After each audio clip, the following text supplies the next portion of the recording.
Hello student, एक बार फिर से आप सबका स्वागत है आपके अपने YouTube channel Sinha study zone पर। आपके एग्ज़ाम की तैयारी के लिए मैं लगातार इम्पॉर्टेंट क्वेश्चन लेके आ रहा हूँ और इस क्रम में मैं आज कक्षा 10वीं विषय विज्ञान का इम्पॉर्टेंट क्वेश्चन लेके आया हूँ। मैं जो क्वेश्चन बताने वाला हूँ वो 100% आपके एग्ज़ाम में पूछे जाएंगे और यही सारे क्वेश्चन आपके तीनों सेटों में बट कर आएंगे। अगर अभी भी आपकी तैयारी नहीं हुई होगी तो इस वीडियो को देख लेना, क्योंकि इसी से सारे क्वेश्चन आएंगे और आप 100% अच्छे अंक से पास हो जाएंगे। तो पूरा वीडियो एक बार ज़रूर देखना, इसकी बिल्कुल भी मत करना। तो चलिए वीडियो को शुरू करते हैं। पहले बहुविकल्पी प्रश्नों को देखते हैं। तो इसमें पहला प्रश्न है, खाद्य श्रृंखला के उत्पादकों एवं उपभोक्ता के विभिन्न स्तरों को कहा जाता है। इसमें में दूसरा है, पालतू कुत्तों की आधुनिकतम नस्ल किस प्रक्रिया के फलस्वरूप बनी है। इसी में तीसरा प्रश्न है, किसी विद्युत परिपथ में विद्युत धारा की मात्रा मापने का यंत्र है। इसी में चौथा है, निम्नलिखित में से कौन सी उपधातु है। इसी में पांचवा है, प्रतिवर्ती क्रिया का नियंत्रण केंद्र होता है। इसमें अगला प्रश्न है, कोई वस्तु दो समतल दर्पणों के बीच रखी है, यदि दोनों दर्पणों के बीच का कोण 30 अंश है तो बनने वाले प्रतिबिंब की संख्या। इसी में अगला प्रश्न है, निम्न में कौन सा प्रबल अम्ल नहीं है। प्रश्न नंबर 9 है, परिनलिका के अंदर चुंबकीय क्षेत्र होता है। प्रश्न नंबर 10 है, निम्नलिखित धातुओं में से कौन सी सबसे सक्रिय धातु है। इसी में प्रश्न नंबर 11 है, गर्भस्थ शिशु का संबंध मां के किस माध्यम द्वारा होता है। प्रश्न नंबर 12 है, जैविक घटक कहा जाता है। प्रश्न नंबर 13 है, कुत्ते एवं भेड़ के अग्रपात चलने, वेल के अग्रपात तैरने और चमगादड़ के अग्रपात उड़ने के लिए है, ये किसके उदाहरण है। प्रश्न नंबर 14 है, यदि किसी वस्तु को दर्पण के निकट रखने पर सीधा प्रतिबिंब बने तथा रखने पर वास्तविक प्रतिबिंब बने तो दर्पण होगा। इसमें प्रत्येक प्रश्न के लिए 4 विकल्प है, एक विकल्प सही है, उसको आपको लिखना होगा। इसी में प्रश्न नंबर 15 है, निम्नलिखित धातुओं में से कौन सा तत्व अपरूपता नहीं दिखाता। प्रश्न नंबर 16 है, एस्टिक अम्ल का IUPAC नाम लिखिए। प्रश्न नंबर 17 है, मेंडल ने मटर के विपरीत लक्षण वाले गुणों पर अध्ययन में शामिल नहीं था। प्रश्न नंबर 18 है, पोटेशियम परमैंगनेट को गर्म करने पर प्राप्त होने वाली गैस है। रिक्त स्थान वाले प्रश्नों को देखते हैं। इसमें पहला है, हेमेटाइट एस्क का सूत्र खाली स्थान है। इसी में दूसरा है, रक्त में शर्करा की मात्रा का नियंत्रण खाली स्थान हार्मोन के द्वारा होता है। इसी में तीसरा है, निर्वात में प्रकाश की चाल खाली स्थान है। इसमें प्रश्न नंबर 4 है, पौधों में गैस का आदान प्रदान खाली स्थान द्वारा होता है। इसी में अगला है, फ्लेमिंग के बाएं हाथ के नियम खाली स्थान दिशा ज्ञात की जाती है। प्रश्न नंबर 6 है, दानेदार जिंक की तनु अम्ल अथवा क्षार से अभिक्रिया द्वारा खाली स्थान गैस प्राप्त होती है। इसी में प्रश्न नंबर 7 है, अयस्क को वायु की अनुपस्थिति में उसके गलनांक से कम ताप पर गर्म करने की प्रक्रिया खाली स्थान कहलाती है। इसमें अगला प्रश्न है, विकिरण द्वारा उष्मा के संचरण हेतु खाली स्थान की आवश्यकता नहीं होती। इसी में अगला प्रश्न है, खाली स्थान में प्रकाशीय ऊर्जा रासायनिक ऊर्जा में रूपांतरित होती है। अगला प्रश्न है, उष्मा ऊर्जा को पदार्थ नहीं बल्कि खाली स्थान है। इसमें प्रश्न नंबर 11 है, हेमेटाइट एस्क का सूत्र खाली स्थान है। प्रश्न नंबर 12 है, रक्त में शर्करा की मात्रा का नियंत्रण खाली स्थान हार्मोन के द्वारा होता है। प्रश्न नंबर 13 है, निर्वात में प्रकाश की चाल खाली स्थान है। प्रश्न नंबर 14 है, पौधों में गैसों का आदान प्रदान खाली स्थान द्वारा होता है। प्रश्न नंबर 15 है, विद्युत लैंप में तंतु खाली स्थान धातु को उपयोग में लिया जाता है। अब इसमें उचित संबंध वाला प्रश्न देखते हैं। इसमें पहला है, एक खाद्य श्रृंखला में उत्पादक को छोड़कर सभी जीव, इसमें दिया है HCl। प्रबल अम्ल दिया है उपभोक्ता। बायोगैस का मुख्य घटक दिया है एस्टिक अम्ल। फिर दिया है, विद्युत रोधित तांबे के तार अनेक फेरों की कुंडली होती है। इधर दिया है मेथेन, सिरका। फिर इधर दिया है परिनालिका। आपको उचित संबंध मिलाना होगा। इसमें आगे उचित संबंध वाला और प्रश्न है, विभिन्न खाद्य श्रृंखलाएं मिलकर बनाती है। इधर दिया है NaOH। फिर दिया है क्षारीय प्रकृति वाले पदार्थ, सिरका। एनिमल इकोलॉजी, दो चुंबकीय बर रेखाएं एक दूसरे को कभी नहीं काटती, खाद्य जल। एस्टिक अम्ल, चार्ल्स एल्टन। आपको यहाँ पर सही जोड़ी मिलाना होगा। उचित संबंध वाला अगला प्रश्न है, मूर्ति बनाने में। इधर दिया है 3 × 10⁻8 मीटर पर सेकंड। फिर है, संक्षारण होता है, प्लास्टर ऑफ पेरिस। स्त्रियों में लिंग गुणसूत्र। इधर दिया है लोहा। सौर सेल XX। निर्वात में प्रकाश की चाल होती है, सिलिकॉन। फिर है, उचित संबंध जोड़िए, नींबू का रस, ओम। उष्मा, अवतल लेंस। प्रतिरोध का मात्रक, कैलोरी। अपघटक, pH 16। निकट दृष्टि दोष, जीवाणु। तो यहाँ पर आपको उचित संबंध मिलाना होगा। अब अति लघुत्तरी प्रश्न, जो 2 अंक वाले प्रश्न होते हैं, वो कौन कौन से पूछे जाएंगे इनको देख लेते हैं। तो इसमें पहला है, नाभिकीय रिएक्टर में मंदक का क्या कार्य है। दूसरा है, भोज्य पदार्थों में पाए जाने वाले किन्हीं 2 अम्लों के नाम लिखिए। इसी में अगला है, कार्बोक्सिलिक अम्ल किसे कहते हैं, इसका एक उदाहरण दीजिए। प्रश्न नंबर 4 है, किसी वर्ग में आयनन ऊर्जा किस प्रकार परिवर्तित होती है। प्रश्न नंबर 5 है, किस वर्ग तत्वों की इलेक्ट्रॉन बंधुता सर्वाधिक होती है। अगला प्रश्न है अक्रिय गैसों को पृथक समूह में रखने का क्या कारण है। इसी में अगला है अचार को तांबे और एल्यूमिनियम के बर्तन में क्यों नहीं रखा जाता। प्रश्न नंबर 8 है हाइड्रॉक्साइड तथा हाइड्रॉक्सिल समूह युक्त दो यौगिकों के सूत्र लिखिए।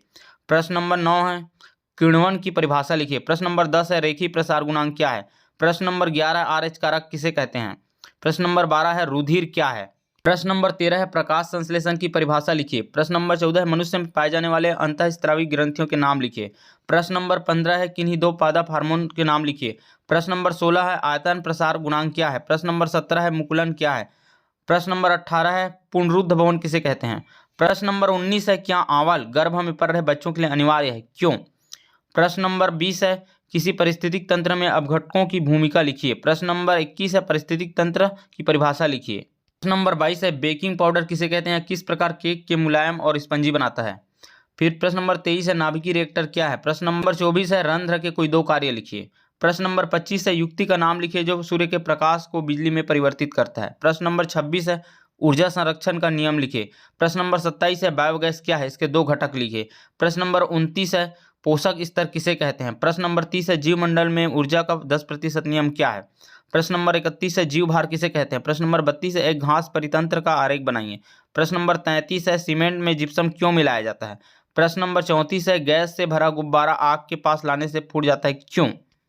अब प्रश्न नंबर 35 है घ्राण समूह सूचक के द्वारा अम्ल व क्षार की पहचान कैसे की जाती है। तो यही सारे क्वेश्चन आपके तीनों सेटों में बंटकर पूछे जाएंगे। अब 3 अंक वाले कौन कौन से प्रश्न आपके एग्जाम में आएंगे इसको देख लेते हैं। इसमें पहला है जल की महत्तम विशिष्ट ऊष्मा की दैनिक जीवन में 3 उपयोगिता को लिखिए। इसी में दूसरा है थर्मामीटर में पारे का उपयोग किया जाता है, क्यों। इसी में अगला प्रश्न है ऊष्मा के संचरण के प्रकारों के लिखिए। चालन संवहन विकिरण को अपने परिवेश के उदाहरण दीजिए। इसी में अगला है निम्नांकित रेखा चित्र की सहायता से सौर कुकर की क्रियाविधि समझाइए। इसी में अगला है निम्नांकित रेखा चित्र की सहायता से सौर कुकर की क्रियाविधि समझाइए। प्रश्न नंबर 5 है नाभिकीय संलयन को चित्र द्वारा समझाइए। प्रश्न नंबर 6 है क्रीडा क्या है, इसके उद्देश्य लिखिए। प्रश्न नंबर 7 है कृत्रिम चयन प्राकृतिक चयन एवं अनुकूलन को परिभाषित कीजिए। प्रश्न नंबर 8 है एक ही जाति समूह में उपस्थित सभी जीवों के लक्षण समान होते हैं, इस समानता के 3 कारण लिखिए। इसमें प्रश्न नंबर 9 है क्या डायनासोर का विलुप्तीकरण किसी सक्षम प्रजाति के विकास के कारण हुआ है, इस संदर्भ में आपकी क्या राय है। प्रश्न नंबर 10 है अपवर्तनांक क्या है, इसके मात्रक लिखिए। जो क्वेश्चन बता रहा हूँ उसको चाहे तो आप अपने बुक पर मार्क भी कर सकते हैं। इसी में प्रश्न नंबर 11 है चुंबकीय बररेखाएं क्या है, इसके 2 प्रमुख गुण लिखिए। प्रश्न नंबर 12 है चुंबकीय क्षेत्र को उत्पन्न करने के 3 तरीकों की सूची बनाइए। प्रश्न नंबर 13 है चुंबक के 3 प्रमुख गुण लिखिए। प्रश्न नंबर 14 है पूर्ण आंतरिक परावर्तन क्या है, इसके लिए क्या आवश्यक है। प्रश्न नंबर 15 है किसी सीधे धारामापी चालक तार में चारों ओर उत्पन्न चुंबकीय क्षेत्र की दिशा को निर्धारित करने वाला नियम लिखिए। प्रश्न नंबर 16 है लक्षणों के चुनाव से हम पौधों की नई किस्म कैसे प्राप्त करते हैं। प्रश्न नंबर 17 है आजकल सफ़ेद और लाल गुलाब के फूल वाले पौधों में गुलाबी रंग के फूल वाले पौधे प्राप्त करना संभव हो गए, क्या कुछ कारक घुलते मिलते भी हैं। कृषि से जुड़े कुछ और ऐसे उदाहरण लिखिए। प्रश्न नंबर 18 है मनुष्य में लिंग निर्धारण की प्रक्रिया को सचित्र समझाइए। प्रश्न नंबर 19 है मेंडल के द्वारा किए गए प्रयोग में विपरीत लक्षणों से उत्पन्न पहली पीढ़ी के कारक किस प्रकार बनेंगे, रेखा चित्र से दर्शाइए। प्रश्न नंबर 20 है मेंडल के आनुवंशिकता के नियम को लिखिए। प्रश्न नंबर 21 है प्रभावी और अप्रभावी लक्षण से आप क्या समझते हैं। प्रश्न नंबर 22 है परावर्तन के नियम लिखिए तथा नामांकित चित्र बनाइए। प्रश्न नंबर 23 है विशिष्ट ऊष्माधारिता क्या है, इसका एसआई मात्रक लिखिए। प्रश्न नंबर 24 है 40 फ़ारेनहाइट को सेल्सियस में बदलिए। प्रश्न नंबर 25 है सूचनाओं का आवागमन का रेखा चित्र बनाइए। प्रश्न नंबर 26 है फ्यूज क्या है, यह किस पदार्थ का बना होता है। प्रश्न नंबर 27 है अपवर्तन की घटना के दैनिक जीवन में कोई 2 उदाहरण दीजिए। प्रश्न नंबर 28 है समतल दर्पण द्वारा प्रतिबिंब रचना के नियम लिखिए। अब इसमें प्रश्न नंबर 29 है यदि जल का अपवर्तनांक 1.33 तथा कांच का अपवर्तनांक 1.5 है तो जल के सापेक्ष कांच का अपवर्तनांक तथा कांच के सापेक्ष जल का अपवर्तनांक ज्ञात कीजिए। प्रश्न नंबर 30 है किसी चालक तार का प्रतिरोध किन किन कारकों को प्रभावित करता है। प्रश्न नंबर 31 है अपने घरों में विद्युत धारा के ऊष्मीय प्रभाव पर कार्य करने वाले उपकरणों की सूची बनाकर चर्चा करें कि किस प्रकार के कार्य करते हैं। प्रश्न नंबर 32 है विद्युत प्रयोग में रखी जाने वाली सावधानियां लिखिए। प्रश्न नंबर 33 है गोली दर्पण के वक्रता त्रिज्या व फोकस दूरी के बीच में संबंध लिखिए। प्रश्न नंबर 34 है प्रकाश का उत्क्रमणीयता सिद्धांत क्या है। प्रश्न नंबर 35 है डॉक्टर द्वारा हमारा सामान्य तापमान 98.6 फ़ारेनहाइट बताया जाता है, सेल्सियस पैमाने पर कितना होगा। प्रश्न नंबर 36 है किसी विद्युत परिपथ में 0.4 की विद्युत धारा 10 मिनट तक प्रवाहित होती है, विद्युत परिपथ से प्रवाहित विद्युत आवेश का परिमाण ज्ञात कीजिए। प्रश्न नंबर 37 है अपवर्तन के नियम लिखकर संबंधित 2 उदाहरण दीजिए। अब 4 अंक वाले लघु उत्तरी प्रश्नों को देखते हैं। तो इसमें पहला प्रश्न है हमारे शरीर में होने वाली किसी प्रतिवर्ती क्रिया का रेखा चित्र बनाकर वर्णन कीजिए। इसी में दूसरा है गर्भवती महिलाओं के स्वास्थ्य के लिए किन किन बातों का ध्यान रखा जाना चाहिए। इसी में तीसरा है निषेचन की प्रक्रिया में नर और मादा की क्या भूमिका होती है। इसी में चौथा है महामारी क्या है, इसका मादा मनुष्य के शरीर पर क्या प्रभाव पड़ता है। प्रश्न नंबर 5 है वृद्धि और परिवर्धन से आप क्या समझते हैं, संक्षिप्त विवरण लिखिए। प्रश्न नंबर 6 है एक कोशिकीय एवं बहुकोशिकीय जीवों के जनन पद्धति में क्या अंतर है। इसी में अगला प्रश्न है हमारे शरीर में अनैच्छिक क्रिया का संचालन कैसे होता है, उदाहरण से ही समझाइए। प्रश्न नंबर 9 है पादप हार्मोन किसे कहते हैं, किन्हीं 3 पादप हार्मोन के नाम व उनके 2 कार्यों का वर्णन कीजिए। प्रश्न नंबर 10 है स्वपोषी और विषमपोषी को उदाहरण से ही समझाइए। प्रश्न नंबर 11 है धमनी और सिरा में 4 अंतर लिखिए। प्रश्न नंबर 12 है ऑक्सी श्वसन और अनाक्सी श्वसन में अंतर लिखिए। प्रश्न नंबर 13 है हृदय की संरचना का नामांकित चित्र बनाइए। प्रश्न नंबर 14 है मनुष्य के उत्सर्जन तंत्र का निम्नांकित चित्र बनाकर वर्णन कीजिए। प्रश्न नंबर 15 है आधुनिक आवर्त सारणी में समूह में ऊपर से नीचे जाने पर एवं बाएं से दाएं जाने पर निम्नलिखित गुणों में किस प्रकार परिवर्तन होता है। अब प्रश्न नंबर 16 है 3 तत्वों एवं परमाणु संख्या क्रमशः 3, 9 एवं 11 है, कारण सहित व्याख्या कीजिए कि किन 2 तत्वों के रासायनिक गुण समान होंगे। प्रश्न नंबर 17 है बेकिंग पाउडर किसे कहते हैं, यह किस प्रकार केक को मुलायम और स्पंजी बनाता है। प्रश्न नंबर 18 है प्लास्टर ऑफ पेरिस कैसे बनाते हैं, इसे वायुरोधी डिब्बे में क्यों रखते हैं। प्रश्न नंबर 19 है 4 तत्वों की परमाणु संख्या क्रमशः 5, 7, 9 एवं 10 है, तो इसमें कौन सा तत्व वर्ग 18 का है, कौन सा तत्व वर्ग 15 का है और कौन सा तत्व वर्ग 17 का है, ये आपको बताना होगा। प्रश्न नंबर 20 है सजाती तथा समवृत्तित लक्षण क्या है, उदाहरण देकर समझाइए। प्रश्न नंबर 21 है जीवों के विकास में चयन और अनुकूलन की क्या भूमिका है। प्रश्न नंबर 22 है जीवों के विकास के सिद्धांत के मुख्य बिंदु क्या है। प्रश्न नंबर 23 है कुटुम्बसर गुफा की कानी मछली की प्रजाति कैसे अपने वंश की मछलियों से अलग हो गई है और अपने आवास में अनुकूलित हो गई है। प्रश्न नंबर 24 है ताजे दूध का पीएच मान 6 होता है, दही बने जाने पर इसके पीएच मान में क्या परिवर्तन होगा। प्रश्न नंबर 25 है लवण किसे कहते हैं, किसी लवण की प्रकृति किस प्रकार निर्धारित होती है। NH4NO3 और Na2CO3 का उदाहरण देकर समझाइए। प्रश्न नंबर 26 है अम्ल वर्षा किसे कहते हैं, इसके 2 हानिकारक प्रभाव को लिखिए। प्रश्न नंबर 27 है C5H10O2 के संभावित समवायु की संरचनाएं लिखिए। प्रश्न नंबर 28 है कार्बनिक यौगिकों के क्रियात्मक समूह का नाम और सूत्र लिखिए। प्रश्न नंबर 29 है साबुन के मिश्रण का निर्माण किस प्रकार होता है। प्रश्न नंबर 30 है साधारण नमक का रासायनिक नाम व उपयोग लिखिए। प्रश्न नंबर 31 है धातु के साथ साथ अम्ल की अभिक्रिया होने पर सामान्यतः कौन सी गैस निकलती है, आप निकलने वाली गैस का परीक्षण कैसे करेंगे। मैग्नीशियम धातु का उदाहरण देकर समझाइए। प्रश्न नंबर 32 है 2 पदार्थ है ए और बी का पीएच मान क्रमशः 8.2 और 2.5 है, इनमें से कौन सा पदार्थ अम्लीय और कौन सा क्षारीय पदार्थ होगा, इनमें से किस पदार्थ का उपयोग प्रति अम्ल के रूप में किया जाता है।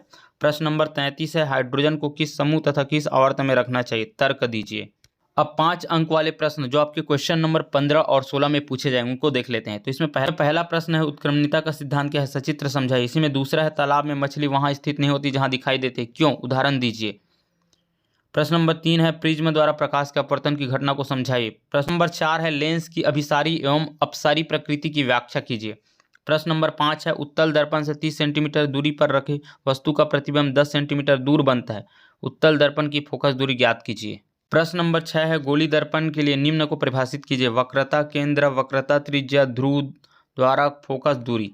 प्रश्न नंबर 7 है 10 सेंटीमीटर फोकस वाले गोली अवतल दर्पण के ध्रुव से 15 सेंटीमीटर दूरी पर स्थित है, दर्पण द्वारा बनने वाले प्रतिबिंब की प्रकृति, स्थिति तथा आवर्धन ज्ञात कीजिए।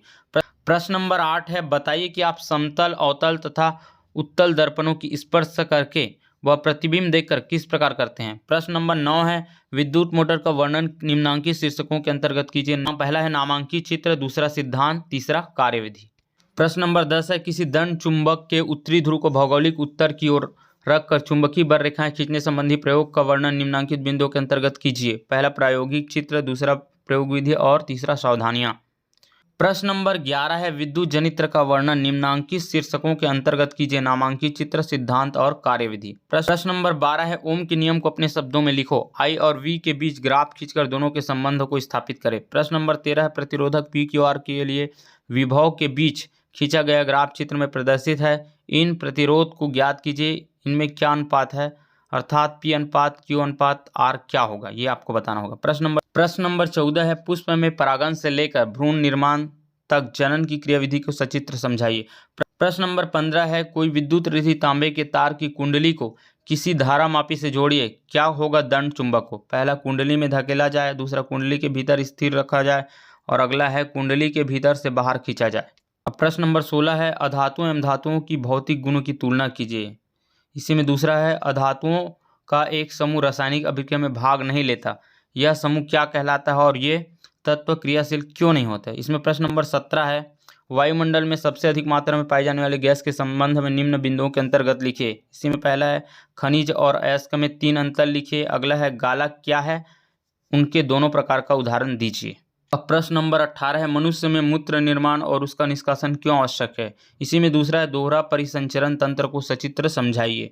प्रश्न नंबर 19 है, वृद्धि और परिवर्धन से आप क्या समझते हैं? इसी में अगला है, एक कोशिकीय एवं बहुकोशिकीय जीवों में जनन पद्धति में क्या अंतर है? प्रश्न क्रमांक 20 है, क्षार अम्ल व क्षार के प्राकृतिक स्रोतों का देते हुए उसमें उपस्थित क्षार व अम्ल का नाम दीजिए। प्रश्न नंबर 21 है, हेमेटाइट से लोहे के निष्कर्षण को निम्नलिखित पदों के आधार पर समझाइए। अयस्क का सांद्रण, ऑक्साइड का धातु में अपचयन का केवल रासायनिक समीकरण। प्रश्न नंबर 22 है, मस्तिष्क के विभिन्न भागों को कार्य सहित समझाइए। प्रश्न नंबर 23 है, हृदय से रक्त का बहाव एक साथ 2 परिपथों से किस प्रकार होता है, समझाइए। नंबर 24 है, जंग क्या है? जंग लगने का रासायनिक समीकरण लिखिए। इसी में ब है, जंग लगने से बचने के 2 उपाय लिखिए। प्रश्न नंबर 25 है, वायुमंडल में सबसे अधिक मात्रा में पाई जाने वाली गैस के संबंध में निम्न बिंदुओं के अंतर्गत लिखिए। गैस का नाम व रासायनिक समीकरण, और ब है, कोई 3 उपयोग। प्रश्न नंबर 26 है, धात्विक ऑक्साइड से धातु के अपचयन की रासायनिक प्रक्रिया समझाइए। प्रश्न नंबर 27 है, जोन शोधन एवं विद्युत अपघटनी विधि द्वारा धातु के शोधन की विधि समझाइए। प्रश्न नंबर 28 है, मनुष्य में मूत्र निर्माण तथा उसका निष्कासन क्यों आवश्यक है? इसी में दूसरा है, दोहरा परिसंचरण तंत्र को सचित्र समझाइए। अब प्रश्न नंबर 29 है, वृद्धि और परिवर्धन से आप क्या समझते हैं? इसी में दूसरा है, एक कोशिकीय एवं बहुकोशिकीय जीवों में जनन की पद्धति में क्या अंतर है? अब प्रश्न नंबर 30 है, प्रकाश संश्लेषण की क्रिया में O2 गैस निकलती है, का निम्न बिंदुओं अंतर्गत वर्णन कीजिए।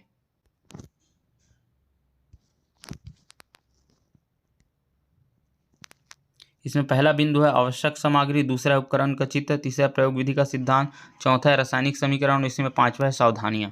विज्ञान के अतिरिक्त अन्य विषयों के इंपॉर्टेंट क्वेश्चन आपको चाहिए तो हमने लिंक वीडियो की डिस्क्रिप्शन में डाल रखा है, वहां से आप देख सकते हैं।